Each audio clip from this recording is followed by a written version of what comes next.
Prossigamos. Por causa dessa chamada divina,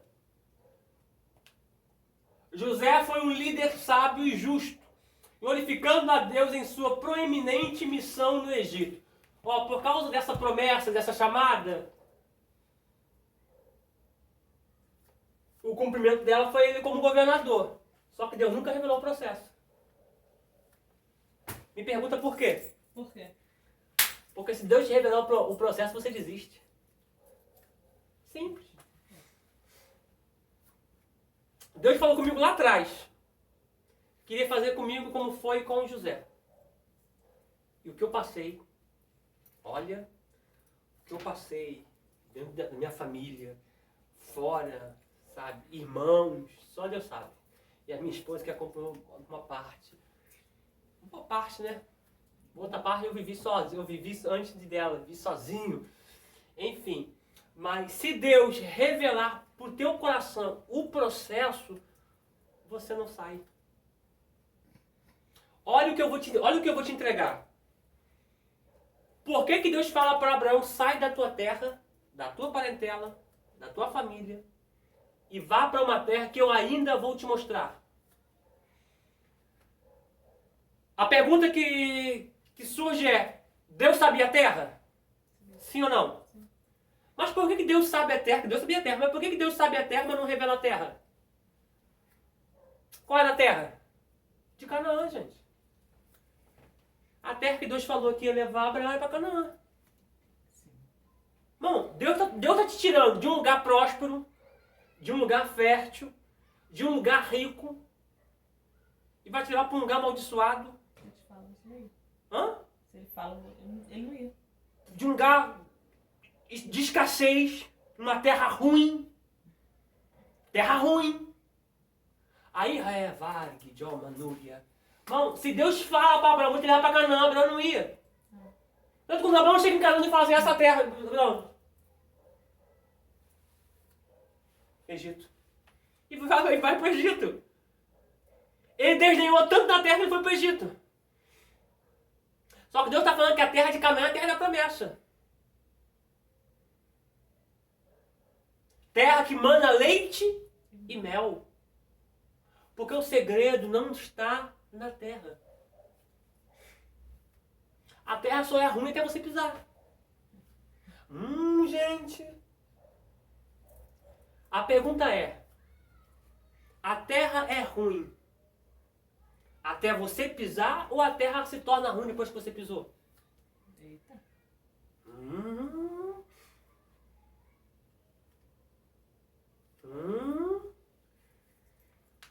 Isso aqui eu preciso liberar. Porque nem todo mundo que diz ser igreja e que está na igreja é igreja. Tem pessoa que está ali só para encher bolo.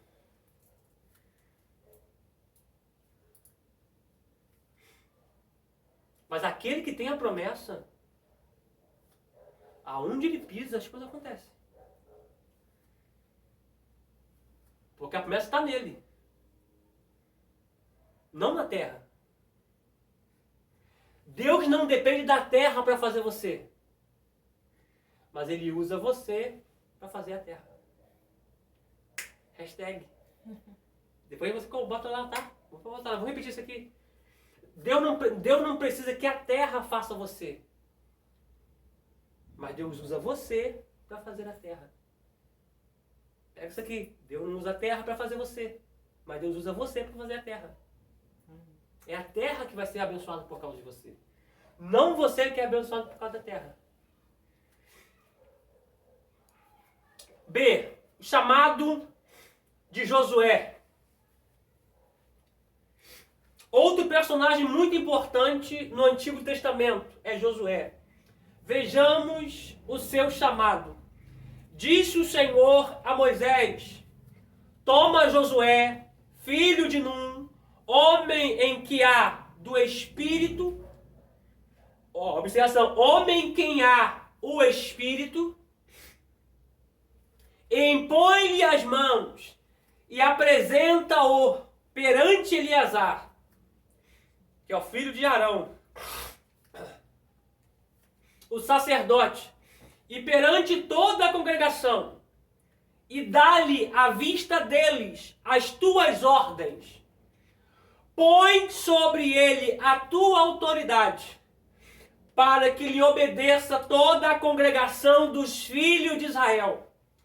Apresentar-se-á perante Eleazar, o sacerdote, o qual por ele consultará, segundo o juízo do Urim, perante o Senhor, segundo a sua palavra sairão e, segundo a sua palavra entrarão, ele e todos os filhos de Israel com ele e toda a congregação.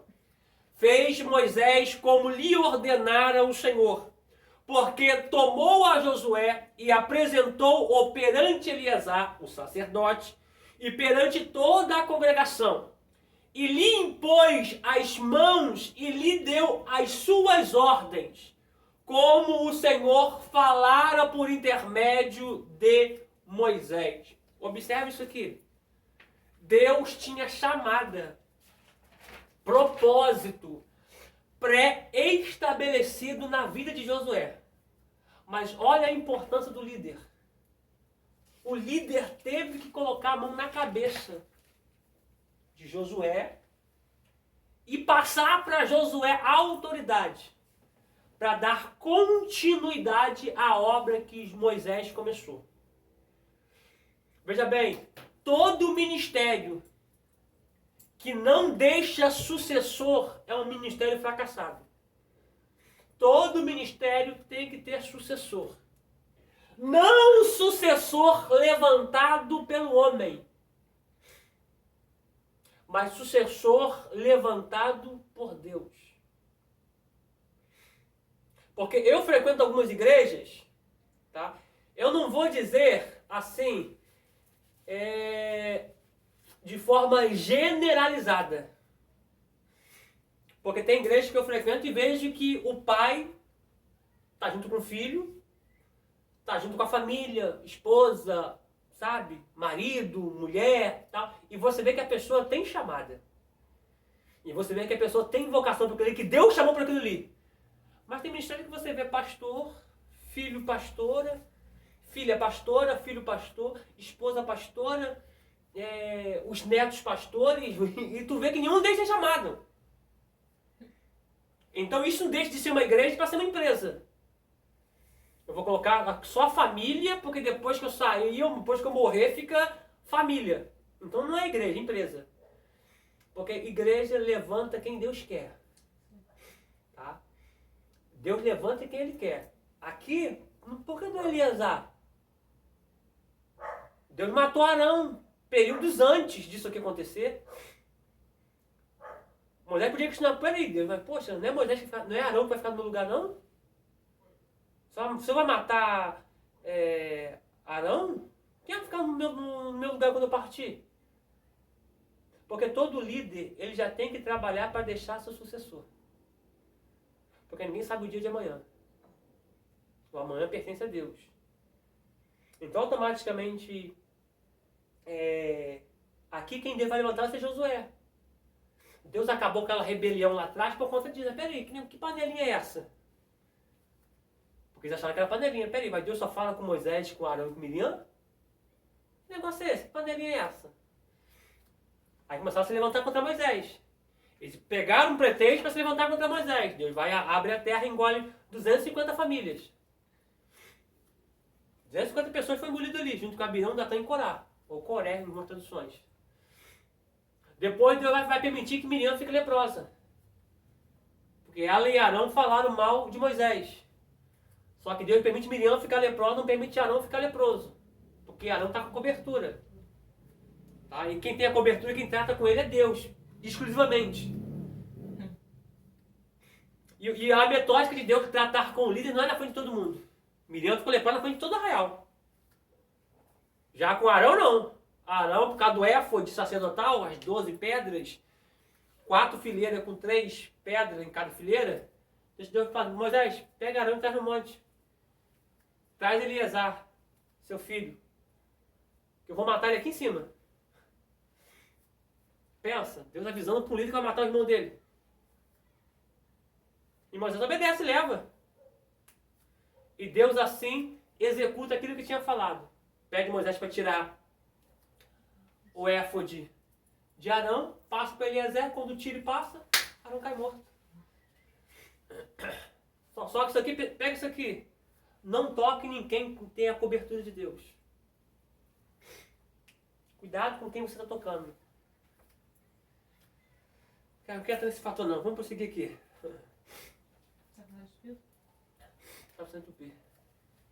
Josué é fruto de discipulado.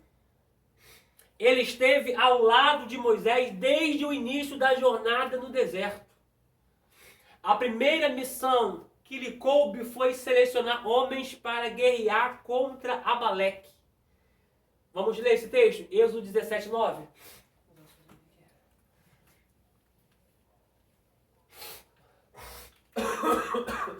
Opa.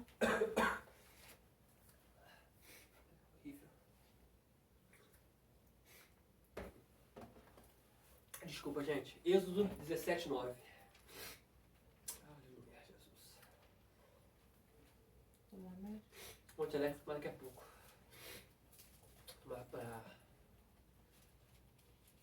Quando terminar todas as aulas, aí eu tomo. 17, 9. Diz assim, pelo que disse Moisés a Josué, escolhe-nos homens e saia a peleja contra Amaleque amanhã, e eu estarei no cume do outeiro, e a vara de Deus estará na minha mão.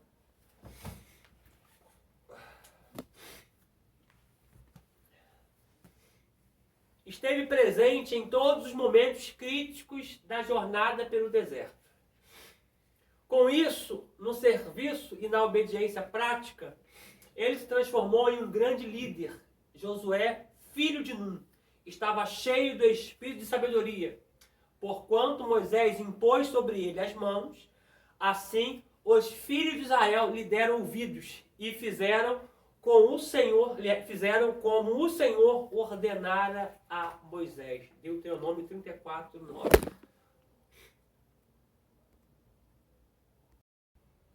Gente, a câmera deu um 360 graus, tá? Foi mal aí, tá, gente? Ela soltou ali do prendedor.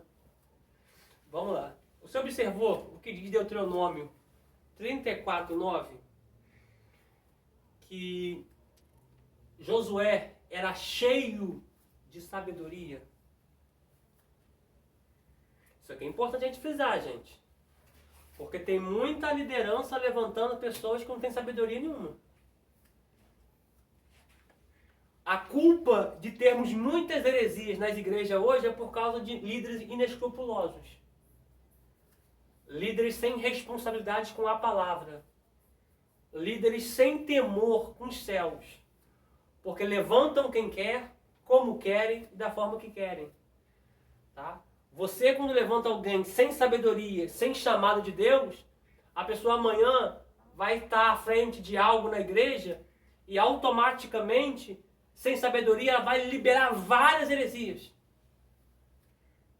Qual é a nossa dificuldade hoje como alguém que prega a genuína palavra? É desmistificar todas as teses erradas que as pessoas pregaram até hoje. Essa é a nossa grande dificuldade. E tem gente que está tão, abraçado com a heresia, que quando você fala a verdade, eles acham que a verdade é mentira. Mesmo você mostrando os textos bíblicos. Por quê? Porque já foi cauterizado na mente. Já foi enraizado na mente, no coração, que a pessoa não abre mão daquilo nem por nada. Então, a culpa disso é por causa de muitos líderes. E você hoje que entende a palavra, que está conhecendo a palavra, você não pode entrar no mesmo caminho. De ungir qualquer pessoa. Por isso que quando alguém me chama para poder fazer culto de unção, eu pergunto: quantas pessoas estudam? Há nenhuma. Não. Pode ser a oferta que for. Pode ser o valor da oferta que for. Eu não vou. Posso até pregar, mas fazer unção não faço não, irmão. Não faço. Porque eu não quero carregar uma responsabilidade que a mão depois vai ser cobrada. Por quê? Porque é a mesma coisa você colocar a arma na mão de um monte de gente. Carregada. Com o cão para trás. ou agulha, né? Para trás. Não chama um cão, chama agulha para trás. Com o tambor carregado, ou com um pente de pistola carregado 380. Fala assim, ó, só apertar o gatilho. Aí a pessoa aperta o gatilho sem conhecimento, vai matar muita gente. E depois que a palavra sai, ela não volta mais. Então, cuidado com quem vocês estão levantando. Porque isso aí, alguém vai ser cobrado, gente. Alguém vai ser cobrado. E a cobrança, às vezes, vai ser muito dura.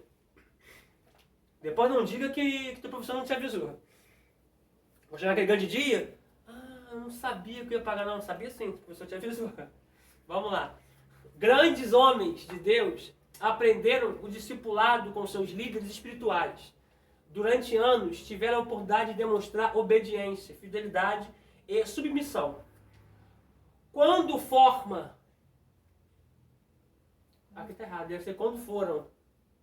Quando forma chamados a ocupar liderança, quando foram chamados a ocupar a liderança, estavam preparados. E Deus lhes falou e confirmou a chamada para a sua obra. O grande empecilho hoje é que muitos não querem esperar, obedecer, submeter-se, por isso são rejeitados. C. O chamado de Timóteo. No Novo Testamento temos o exemplo típico de ministro, fruto do discipulado contínuo, Timóteo. Desde jovem, tornou-se companheiro e cooperador do apóstolo Paulo. Está lá em Atos 16, 1, 17, 14. Vamos ler esses textos? Vamos ler.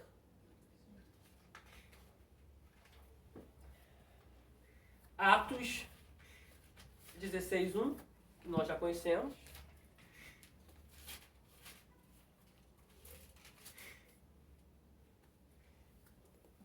Um pouco aqui. Achou minha vida?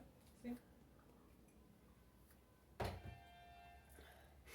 E chegou a Derbe e Listra, e eis que estava ali um certo discípulo por nome Timóteo, filho de uma judia que era crente, mas seu pai grego.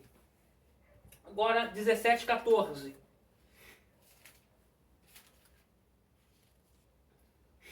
No mesmo instante, os irmãos mandaram a Paulo que fosse até o mar, mas Silas e Timóteo ficaram ali.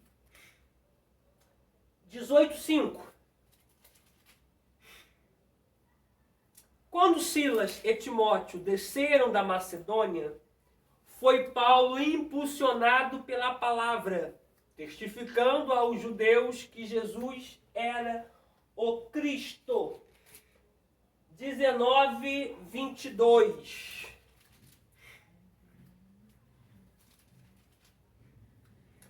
E enviando-o à Macedônia, dois daqueles que o serviam, Timóteo e Erasto, ficou ele por algum tempo na Ásia. Agora 20, versículo de número 4. E acompanhou-o até a Ásia, Sopatro, de Bereia e dos de Tessalônica, Aristarco, e segundo e Gaio de Derbe, e Timóteo, e dos da Ásia, Tíquico e Trófimo. Só uma observação aqui. São nomes difíceis de ler. Só que você que tem dificuldade para ler esses nomes, você tem dois caminhos a seguir. Ou você leia, decore antes da oportunidade, ou você não leia. Tá? Porque, exemplo, imagina eu ficar aqui assim, imagina, eu não posso transmitir o que não está aqui. São nomes difíceis. Eu não posso transmitir o que não está aqui. Eu vou ler assim. E acompanhou da Ásia Sótrapo. Não é Sótrapo. É Sópatro. De Bereia e dos de Tessalônica, Aristarco. Não é Aristarco. É Aristarco. Entendeu? Então, você só vai encontrar essa dificuldade para ler se você não ler esse texto antes. Quando você lê esse texto antes, você vai ver que é Sópatro, Aristarco, Gaio, Derbe, Timóteo, Tíquico e Trófimo.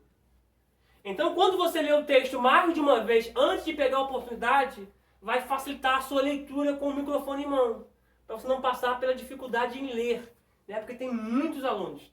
Eu tenho aluno aqui em Cabo Frio que tem dificuldade, eu tenho aluno de Minas com essa dificuldade, eu tenho aluno lá do centro de Cabo Frio com essa dificuldade, tem aluno em Teresópolis com essa dificuldade, então tem aluno em todos os cantos com dificuldade para ler nomes, genealogia, tem muita dificuldade em ler nomes, então toda a orientação a eles, que eu vou sempre falando, todas as aulas que eu me paro com nomes assim, eu vou falando para eles, decore o texto, vai ter a oportunidade, vou ler texto aqui, leia mais de uma vez. Ah, vou ler duas, não, mais de uma vez que eu falo é 10, 20, 15, 50, leia mais de uma vez, se familiarize com o texto, decore o texto, aprenda o texto antes de ler. Senão você vai ler, vai ter dificuldade para ler o nome, vai passar o nome errado, vai atropelar as sílabas, as consoantes, vai chamar Geno de Geneso, periquito de meu louro, cachorro de papagaio, enfim. Então toma cuidado com a leitura, tá? Por quê? Porque é a palavra que vai transformar a vida do ouvinte. Gente, se está aqui nas Escrituras Sagradas, é porque Deus quer me transmitir algo. Senão não estaria aqui. Então, eu falo muito isso aqui em homilética. Então, não é a minha revelação que eu tenho pessoal do texto que vai transformar você. Eu posso tocar você com a revelação que Deus me deu particular do texto. Mas o que vai transformar a tua vida é a leitura do texto. É a aplicação do texto. É a explicação do texto. Eu não preciso acrescentar nada para a palavra ter efeito. Quem vai fazer o efeito é ela, na sua totalidade. Não é a minha revelação. Não é o que eu interpretei, não. É ela, na sua veracidade. Então, muito cuidado com os nomes. Tá bom? Sempre leiam várias vezes antes de ler o texto com esses nomes na frente do público. Tá? Isso eu sempre aconselho a todos os meus alunos. Tá? Vamos lá. A palavra enxertada pela sua piedosa mãe na infância teve terreno e ambiente fértil para desenvolver-se.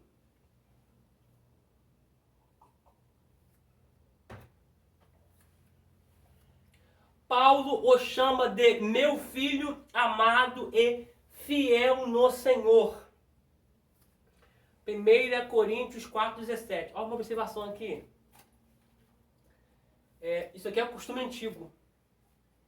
Toda pessoa que não tem filho, ou a pessoa que é um mestre, o melhor aluno da classe, isso veio desde Samuel, tá, gente?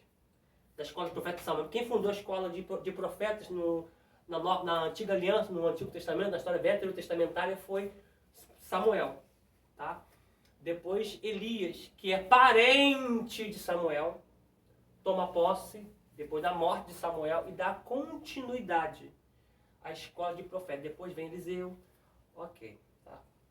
Todo melhor aluno da classe, ele era,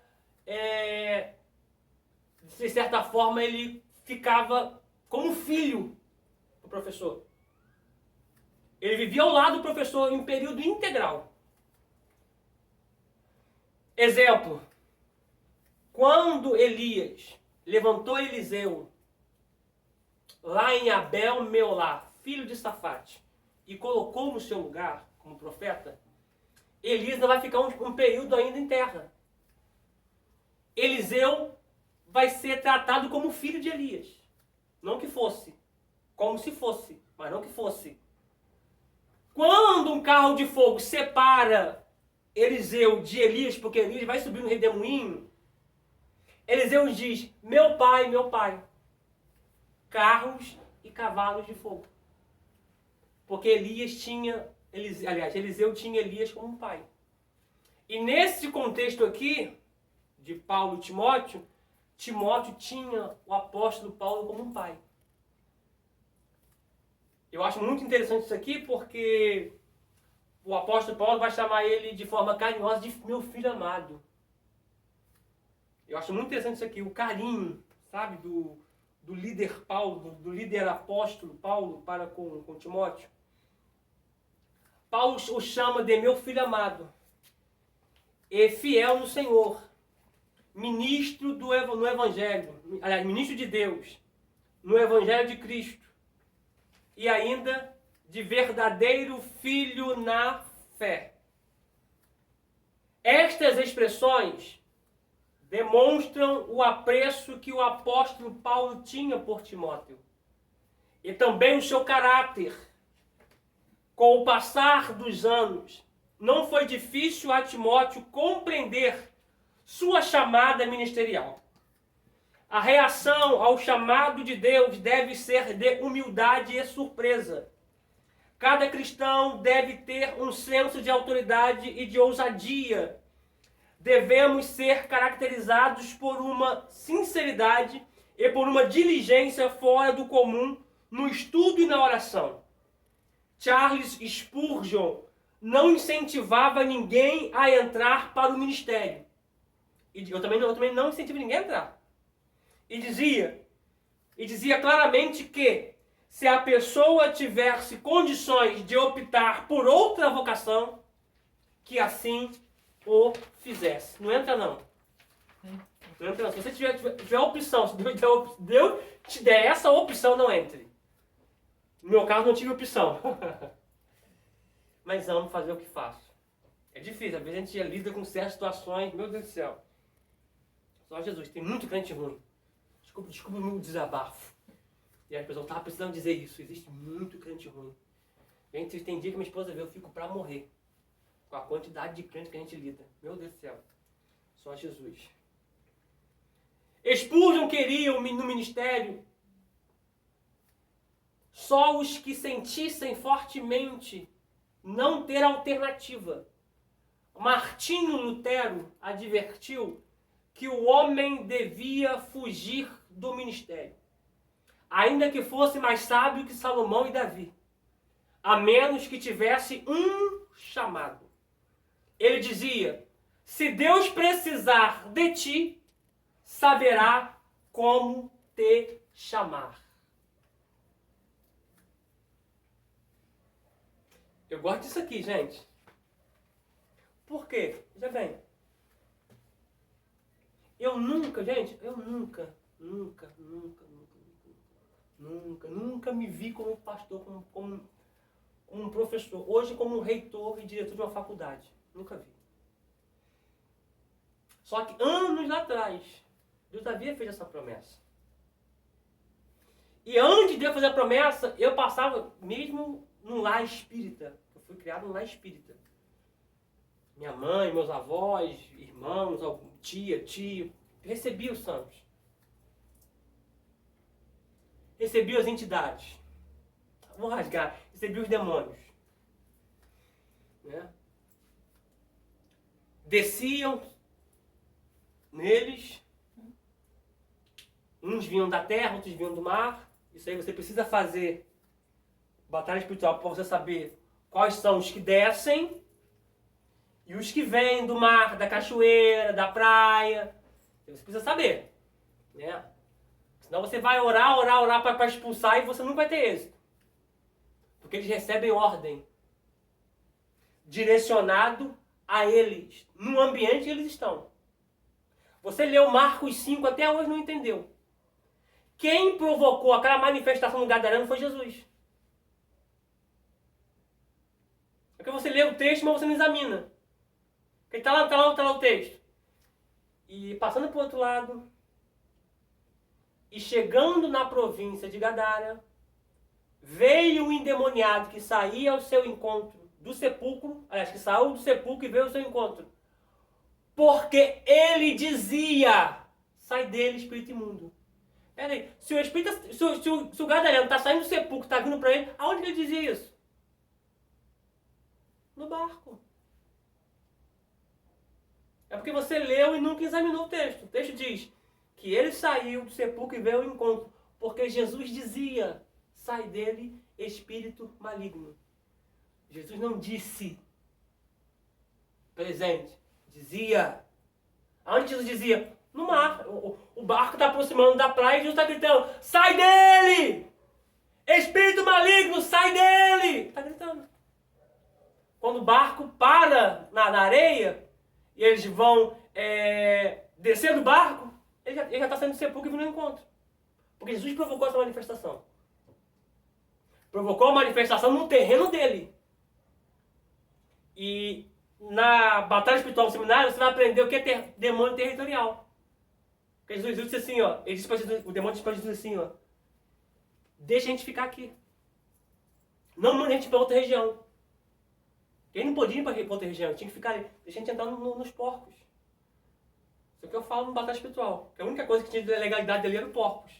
Porque o cenário que eles estão ali, o ambiente que eles estão ali é terra de Naftali e Zebulon. Terra judaica, não podia ter porco. Então toda legalidade que você der na sua casa é porta para os demônios entrarem. Eles não podem interagir nesse mundo aqui. Eles só podem interagir quando você dá legalidade para eles. Não é o termo legalidade. Eu vou explicar na batalha. Legalidade não existe. Legalidade não existe. Porque o diabo não tem legalidade em nada. Legalidade é direito. Observação. Meu carro da promessa chegou. Amém. Deus falou, chegou. Se eu deixar o meu carro na rua ali, dia de domingo, em frente à casa do pastor Rogério, a mãezinha falou assim, ó, tem um frango caçado aqui que eu vou dar pra vocês pra almoçar. Fomos lá almoçar, eu e o Jéssica. Aí deixei meu carro em frente à casa dele. Eu não quis ir a pé não, que é muito perto. Falei, não, eu vou de carro. Fui de carro. Deixei o vidro aberto e a chave na ignição. Domingo. O ladrão passou, olhou, não ia nem trabalhar porque era domingo. Ele viu que estava tão fácil o carro, falou assim, ah, vou fazer uma hora extra. Entrou para dentro do carro, ligou e levou meu carro embora. A polícia, por meio de rastreamento, localizou o carro, prendeu o bandido e me devolveu o carro.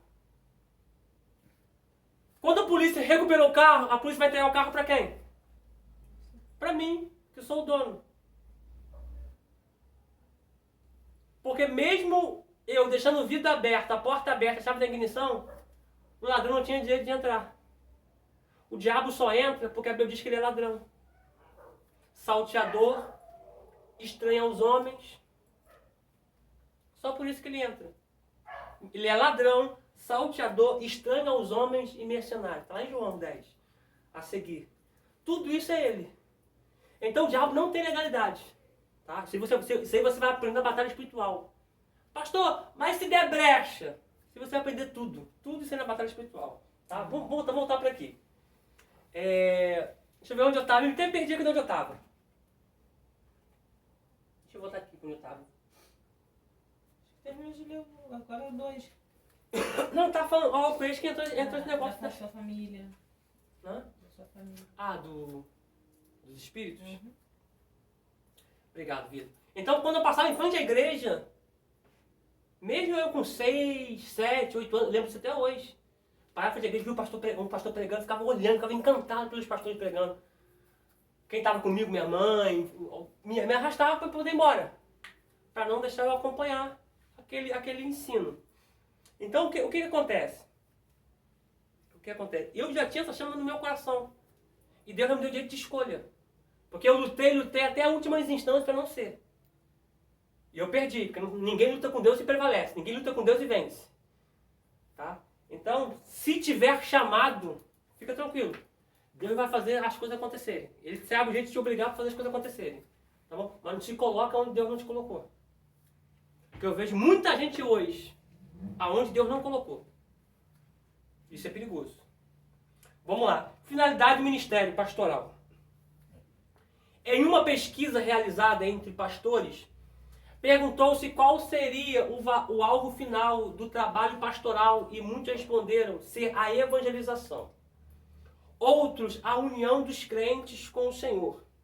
Uns poucos disseram ser o preparo do crente para a eternidade e para o mundo atual. E, lamentavelmente, muitos não souberam responder à questão proposta. Tá? Observação, finalidade do ministério pastoral. Tá? É espantoso notar que muitos pastores dirigem igrejas e pregam sem ter uma noção clara quanto à finalidade do ministério, o que ressalta o fato de que não desenvolveram uma visão bíblica para o ministério da palavra. Quando buscamos no texto sagrado a finalidade específica para o ministério pastoral, encontramos, além das tarefas primordiais indicadas em Atos 6:4, as responsabilidades alistadas a seguir. 2.1 Aperfeiçoamento dos crentes.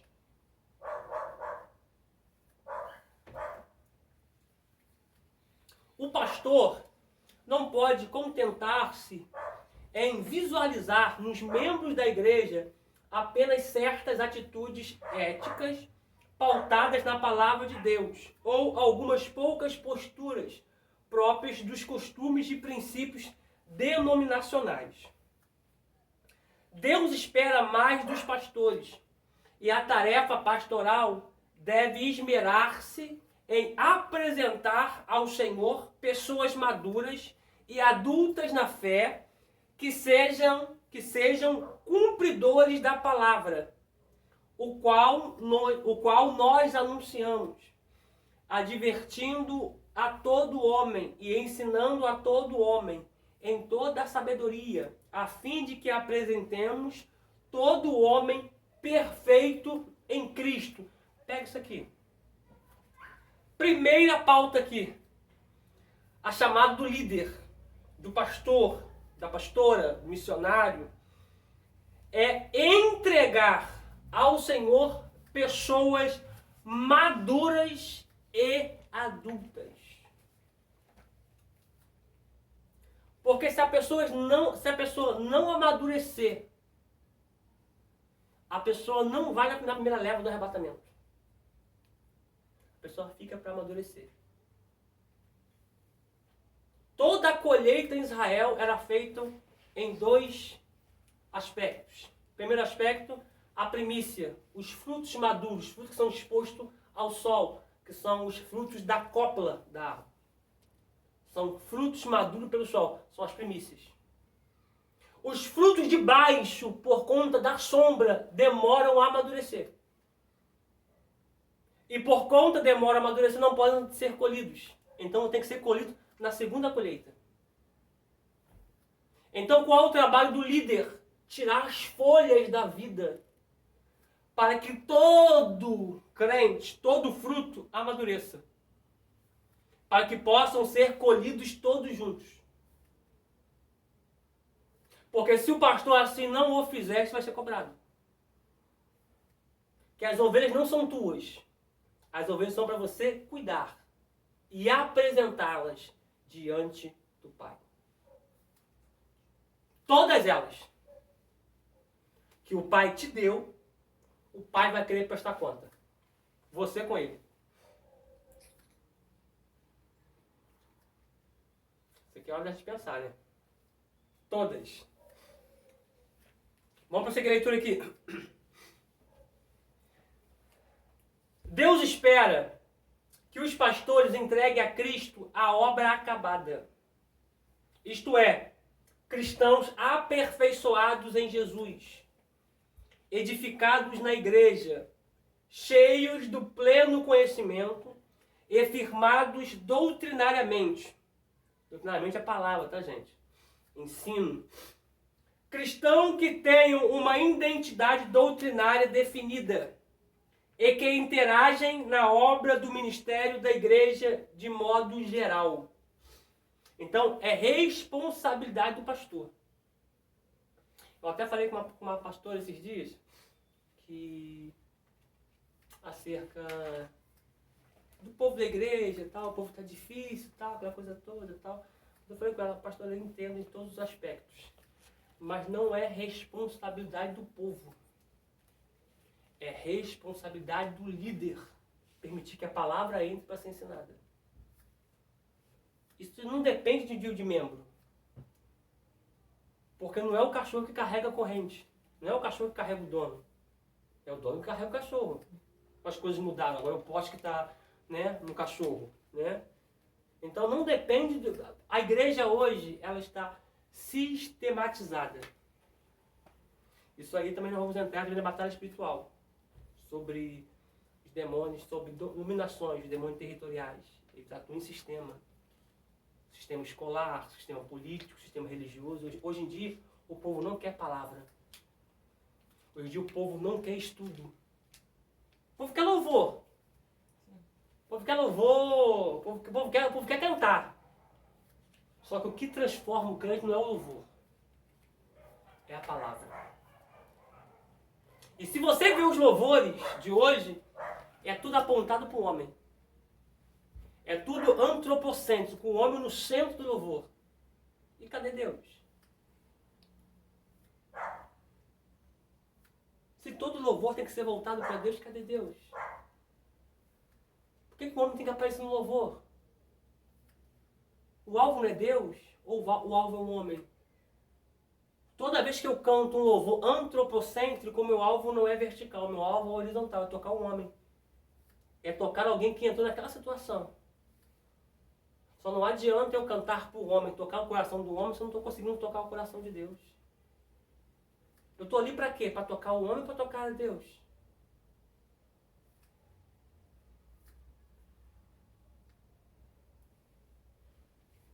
Então foi essa a expressão que eu disse para ela. Não depende do povo, do membro, dos obreiros. Depende da senhora, que é a líder, que é a pastora da igreja.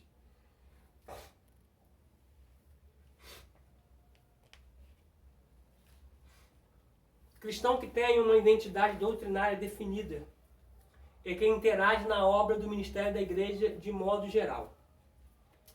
Aquele que desceu é também o mesmo que subiu acima de todos os céus, para encher todas as coisas. E ele mesmo concedeu uns para apóstolos, outros para profetas, outros para evangelistas, outros para pastores e mestres, com vistas ao aperfeiçoamento dos santos, para o desempenho do seu serviço, para a edificação do corpo de Cristo. Aí uma observação. Ele deu isso tudo para a igreja, para que a igreja venha ter desempenho e serviço.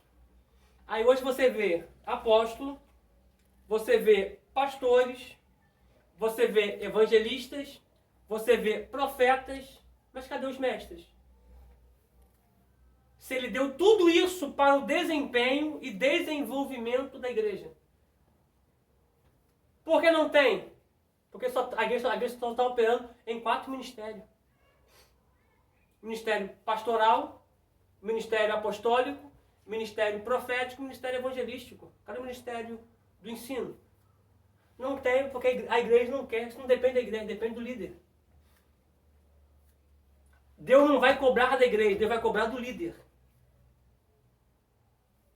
Quando Deus cobrou as 7 igrejas que estavam na Ásia Menor, hoje na Turquia, geograficamente falando, a saber, Éfeso, Esmirna, Pérgamo, Tiatira, Sardes, Filadélfia e Laodiceia, Deus não falou para os membros. Deus falou para os anjos, que são os pastores, que são as estrelas da igreja. Deus falou para eles. A cobrança veio para eles, não veio para o membro. Então a cobrança vai vir para a liderança. Enquanto nós ficarmos lutando em um território que não é nosso, né, em lugar errado, né, por isso eu convido você a levar toda a luta para o alto. Tá? Porque é onde a gente ganha todas as batalhas no mundo espiritual. Então todas as vezes que a gente ficar travando batalha em lugar errado, vamos sempre ser fracassados e perdedores. Porque estamos lutando em lugar errado. Pega isso aqui. Temos que aprender a levar a nossa luta para o alto. É a Bíblia que diz, nossa luta não é contra a carne, nem contra o sangue. Primeiro está aí. Mas contra o principado, potestades, hostes, domínios, que atuam na região celestial, no mundo espiritual. Então minha luta não é aqui, minha luta é lá em cima. Prosseguimos a leitura aqui.